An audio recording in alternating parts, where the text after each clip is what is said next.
Hai, apa kabar semuanya? Semoga kabar Anda baik-baik saja. Terima kasih karena sudah memberikan support dan juga kesetiaan Anda untuk membangun channel Codot Film. Yuk kita lanjutkan alur ceritanya, sambil siapin kopi dan cemilan, setting suara volume full. Gasken. Bertemu kenalan lama. Yao Lao melihat ke arah tempat di mana Tianzun ke-9 dan ke-8 menghilang. Sesaat kemudian, Yao Lao akhirnya menarik pandangannya. Dia melirik ahli yang jauh tetapi tidak terlalu memperhatikan mereka. Dia berbalik dan mendarat di samping Xiaoyan. Alisnya tanpa sadar dirajut sedikit ketika dia melihat kekacauan di alam bintang. Meskipun dia telah menghentikan upaya Hall of Soul untuk menghancurkan faksi, Paviliun Bintang Jatuh juga telah kehilangan beberapa murid sampai mati. Jika bukan karena saya baru saja maju ke Bansheng dan yayasan saya tidak stabil, saya akan menguburkan keduanya dengan semua orang yang telah meninggal. Yao Lao menghela nafas. Nada suaranya memiliki niat membunuh yang melonjak di dalamnya. Guru tidak perlu khawatir tentang itu. Jika bukan karena campur tangan Anda hari ini, kemungkinan Paviliun Bintang Jatuh akan benar-benar menderita bencana besar hari ini. Kata Xiaoyan sambil tersenyum. Itu semua berkat dirimu. Jika tidak, lupakan Bansheng, bahkan memulihkan kekuatan puncak saya akan sangat sulit. Kata Yao Lao sambil tersenyum. Senyumannya cukup bahagia. Orang tua, selamat. Selama Yao Lao mengobrol dengan Xiaoyan, Feng Zunze juga memimpin yang lain untuk bergegas mendekat. Dia menangkupkan tangannya ke arah Yao Lao dari jarak yang sangat jauh dan berkata.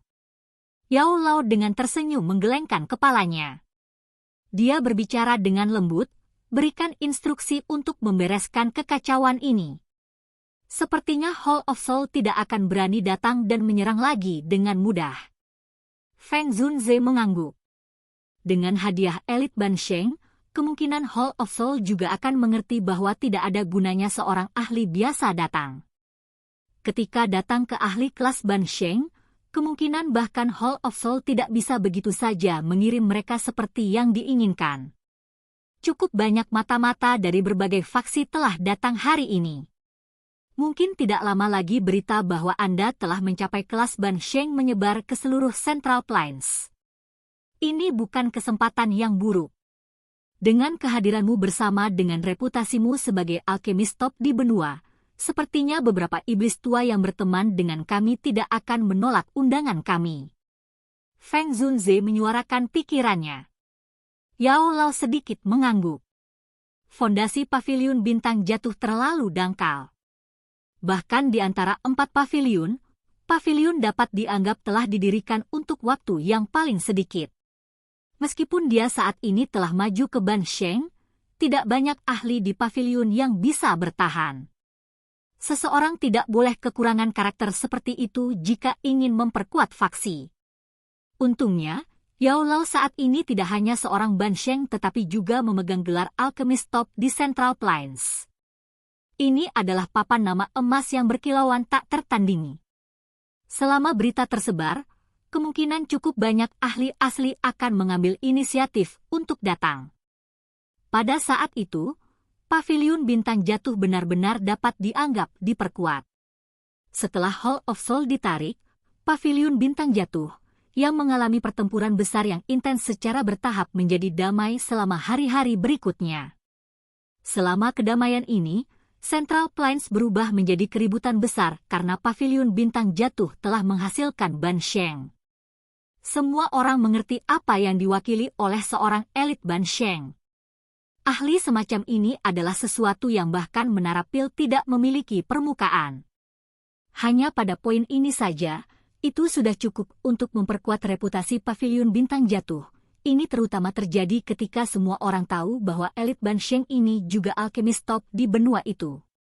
Reputasi semacam ini diperbesar tanpa batas. Oleh karena itu, Paviliun Bintang Jatuh tiba-tiba menjadi hidup setelah 3 hari damai. Para pemimpin dari berbagai faksi dan beberapa ahli dari generasi yang lebih tua berkumpul. Tak terhitung banyaknya orang datang berkunjung setiap hari. pemandangan ini benar-benar berbeda dari saat pintu mereka kosong di masa lalu. Di tengah keaktifan ini, beberapa ahli yang pernah menjalin hubungan dengan Yao Lao dan Feng Zunze juga akhirnya menerima undangan untuk menjadi tamu elder dari Paviliun Bintang Jatuh. Meskipun nama ini agak kosong, mereka memang ditarik ke perahu yang sama dengan Paviliun Bintang Jatuh. Sementara seluruh Paviliun Bintang Jatuh sibuk dan hidup, Xiao Yan tidak banyak berpartisipasi dalam kegiatan. Dia tidak pernah menyukai interaksi semacam ini. Oleh karena itu, setelah hari Hall of Soul mundur, dia memilih untuk melakukan retret di menara batu di gunung belakang untuk berlatih. Meskipun dengan usia Xiao Yan, dia sudah dianggap luar biasa di antara orang-orang luar biasa dari generasinya dengan memiliki kekuatan seperti itu tidak cukup untuk memuaskannya. Dengan interaksinya yang meningkat dengan aula jiwa, dia juga mulai merasakan betapa menakutkannya faksi ini. Kekuatan Douzun Bintang 2 tidak memberinya kualifikasi untuk bertarung dengan mereka. Meskipun Paviliun Bintang Jatuh menjadi lebih kuat di bawah manajemen Yao Lao untuk menjadi dukungan kuat Xiao Yan juga mengerti bahwa ada beberapa hal yang masih harus dia andalkan sendiri. Karenanya, dia tidak berani malas dalam hal pelatihan. Xiao Yan, yang duduk di platform batu di puncak menara batu perlahan menghembuskan napas. Mata tertutupnya juga perlahan terbuka. Senyuman muncul di wajahnya saat dia merasakan Dou Qi yang melonjak memenuhi tubuhnya. Sudahkah kamu terbangun? Senyuman baru saja muncul ketika tawa hangat terdengar dari samping. Xiao Yan mengalihkan pandangannya, hanya untuk melihat Yao Lao berdiri di jendela batu menara batu dengan tangan di belakangnya. Wajahnya penuh senyum. Guru, kenapa kamu datang? Xiao Yan terkejut saat melihat ini. Dia buru-buru berdiri dan menyapanya. Feng Tua lebih baik dariku dalam hal-hal itu. Seperti Anda, saya tidak terlalu menyukai hal-hal seperti itu. Namun, setelah menderita kekalahan terakhir kali, aku harus membentuk faksi yang cukup kuat kali ini, terlepas dari betapa aku tidak menyukainya, kata Yao Lao sambil tersenyum. Xiao Yan tersenyum. Dia tampaknya telah mengingat sesuatu dan jarinya mengusap cincin hitam gelap itu. Setelah itu, dia melepasnya dan melemparkannya ke arah Yao Lao. Dia berkata, "Guru, karena kamu telah dihidupkan kembali, inilah saatnya benda ini kembali ke pemiliknya." Yao Lao kaget saat melihat cincin hitam pekat yang melayang di depannya. Emosi kerinduan terungkap di matanya. Jari-jarinya mengusap cincin itu. Sesaat kemudian, dia berkata, "Semua hal yang telah guru pelajari dalam hidup saya telah ditinggalkan seluruhnya di dalam ring ini. Arus Anda kemungkinan besar sudah mempelajari sebagian besar darinya. Dari sudut pandang tertentu, Anda telah mencapai kualifikasi untuk meninggalkan guru. Menyimpan benda-benda ini memang tidak akan berguna lagi bagimu." Yao Lao mengenakan cincin hitam di jarinya. Segera, dia mengubah topik dan tertawa. "Namun, ada sesuatu yang sangat berguna bagimu." Jari Yao Lao dengan lembut menekan cincin hitam gelap setelah kata-katanya terdengar. Sekelompok api putih pekat perlahan melengkung dan naik. Akhirnya itu ditangguhkan di depan Yao Lao. Itu mengejutkan api pendinginan tulang. "Guru." Xiao Yan terkejut saat melihat ini. "Anda berlatih mantra api. Api surgawi bahkan lebih penting bagi Anda. Sekarang setelah saya maju ke Ban Sheng, api pendingin tulang ini tidak lagi berguna bagi saya." Mata lembut Yao Lao melihat ke arah Xiao Yan saat dia berkata, "Guru harus berhenti membodohi saya. Sekarang, saya bukan lagi pemuda bodoh sejak dulu. Tidak mungkin bagiku untuk mengambil api pendingin tulang ini." Xiao Yan tersenyum pahit dan menggelengkan kepalanya. Api surgawi jelas merupakan senjata ampuh untuk seorang alkemis. Meskipun Yao Lao telah menjadi Ban Sheng, memiliki bone chilling flame akan seperti menambahkan sayap pada harimau. Apa yang disebut tidak lagi berguna, Sama sekali tidak masuk akal. Yao Lao menggeleng tak berdaya saat mendengar ini. Hatinya berkata bahwa anak muda ini bukan lagi orang biasa dari dulu. Namun, ini tidak membuatnya meninggalkan keputusannya. Segera, dia mengabaikan Xiao Yan dan dengan lembut meletakkan jarinya di atas klaster Bone Chilling Flame. Yang terakhir segera bergetar hebat. Sesaat kemudian, guncangan berhenti. Pucat muncul di wajah Yao Lao. Anak kecil, saya telah menghapus jejak spiritual di Bone Chilling Flame. Namun, api pendingin tulang ini telah saya perbaiki selama bertahun-tahun. Meskipun jejak spiritual telah dihilangkan, itu masih memiliki perlawanan yang cukup besar terhadap Anda. Oleh karena itu, Anda tidak akan dapat menggunakan mantra api untuk memurnikan dan menelannya dalam waktu singkat. Jika tidak, kemungkinan besar Anda akan mendapatkan serangan balasannya. Tangan Yao Lao dengan lembut mengusap Bone Chilling Flame. Setelah itu, dia sedikit tersenyum. Dia menjentikkan jarinya dan yang terakhir dengan lembut melayang ke arah Xiao yang sebelum ditangguhkan di depannya. Anda harus menanamkan jejak spiritual Anda ke dalamnya sekarang dan menyimpannya dengan benar di dalam tubuh Anda.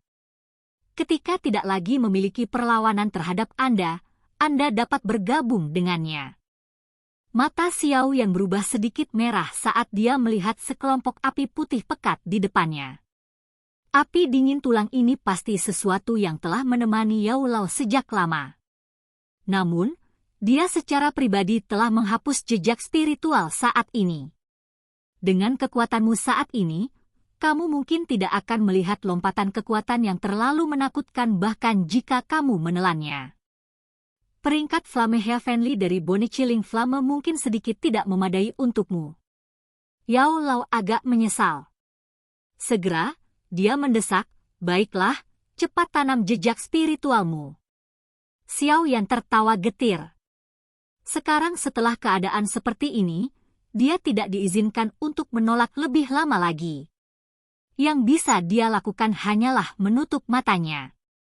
Jari-jarinya menyentuh api putih yang pekat dan jejak-jejak spiritual bergerak di sepanjang jarinya sebelum perlahan-lahan memasukinya.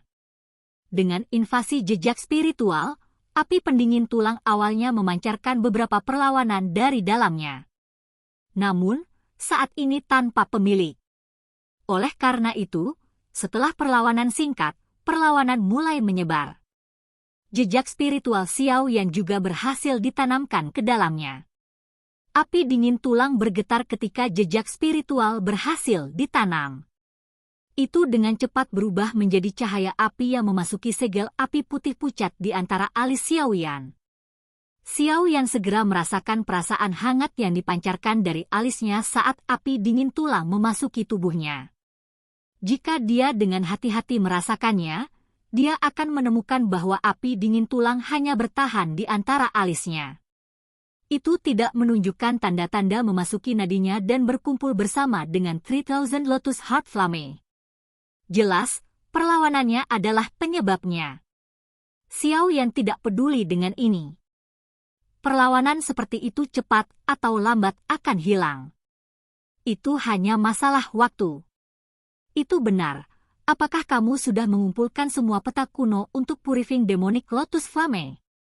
Xiao yang tertekan saat ini disebutkan. Dia menggelengkan kepalanya dan berkata, sejak aku mendapatkan bidak itu dari daerah sudut hitam, aku belum mendapatkan apa-apa lagi. The Purifying Demonic Lotus Flame terlalu misterius. Bahkan saya belum pernah melihatnya. Jika dimungkinkan untuk mendapatkan api surgawi dari peringkat ini, bantuan yang bisa diberikannya kepada Anda jauh dari apa yang bisa dibandingkan dengan api dingin tulang. Saya akan melakukan yang terbaik untuk membantu Anda menanyakannya selama periode waktu ini. Yao Lao menyuarakan pikirannya. Xiao Yan mengangguk sedikit. Oh, itu benar, ada seorang kenalan yang datang ke pavilion bintang jatuh untuk mencarimu. Apakah Anda ingin bertemu dengannya? Yao Lao tiba-tiba sepertinya teringat sesuatu. Ekspresinya tiba-tiba menjadi sedikit aneh saat dia berkata, Xiao Yan kaget saat melihat penampilan ini. Nalan Yanran. Mendengar nama ini, Xiao Yan sedikit mengernyit. Mengingat karakter Nalan Yanran, dia kemungkinan besar tidak akan datang mencarinya tanpa alasan kecuali sesuatu telah terjadi pada Yun Yun. Silahkan pergi ke. Oke guys, jangan lupa like, comment, share, and subscribe di channel Codot Film. See you next video. Peace out and bye-bye.